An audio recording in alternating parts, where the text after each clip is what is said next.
tive a alegria de participar aí com irmãos muito queridos no começo de um projeto interessante de olhar como que é a vivência dos cristãos na ciência. Eu vou pegar direto o tema do livro aqui, sem, de certa forma, bater o pé e tentar dar uma palavra última sobre um lado ou outro. Mas eu vejo que muita discussão de pessoas que gostariam de se dizer... Em primeiro lugar, tem muita gente que se diz eu sou criacionista e, na verdade, não percebe que não é bem assim, está só seguindo uma filosofia platônica que acabou sendo herdada nas traduções de texto que nós temos. E, meu querido irmão, você consegue imaginar a mente hebraica, você consegue imaginar Moisés escrevendo os primeiros 3 capítulos de Gênesis, pensando em caos, em filosofia do caos? Tá óbvio, torru e borru lá no texto original, que são as palavras para sem forma e vazia, ganhou a tradução que ganhou no nosso texto hoje, porque na Septuaginta, que foi traduzida para o grego, do hebraico para o grego, por pessoas que eram da filosofia neoplatônica, eles abraçaram uma visão de mundo que estava na República de Platão, de que para que o mundo exista é preciso que ele tenha forma e substância. Aí você pega e fala sem forma e vazio.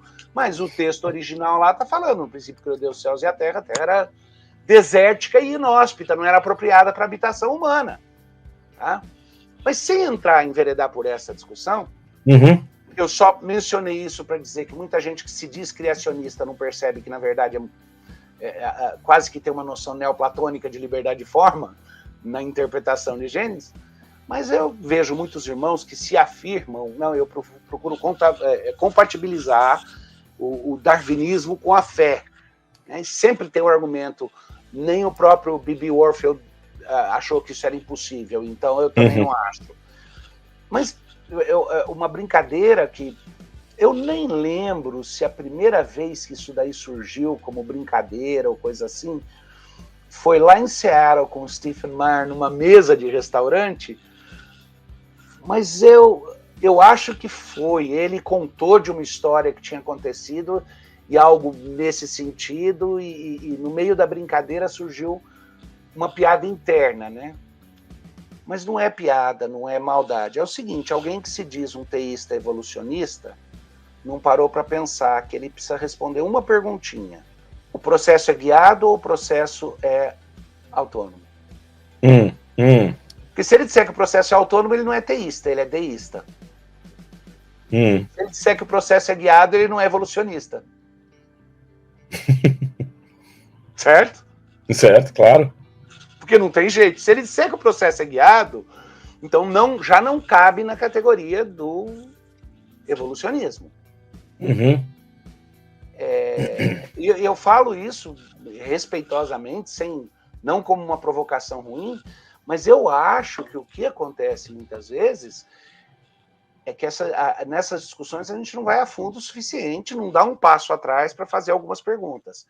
E essas perguntas essenciais são, e volta lá para a sua proposta original na conversa aqui, essas perguntas originais são de natureza filosófica e, em última instância, teológica.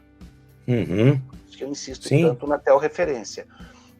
O que eu faço com o conceito de Deus e, mais que isso, para onde meu coração se inclina? Exato. Porque, nesse sentido, eu vou, para citar outra pessoa que nós somos admiradores profundos, Santo Agostinho, eu vou descobrir que tem 2 amores. Tem um amor que constrói a cidade dos homens. E termina em caos, não em ordem. E tem um amor que anseia pela cidade de cima, pela cidade de Deus. A construção da ciência, eu creio, pode e tem os seus melhores momentos quando ela é fruto do primeiro amor.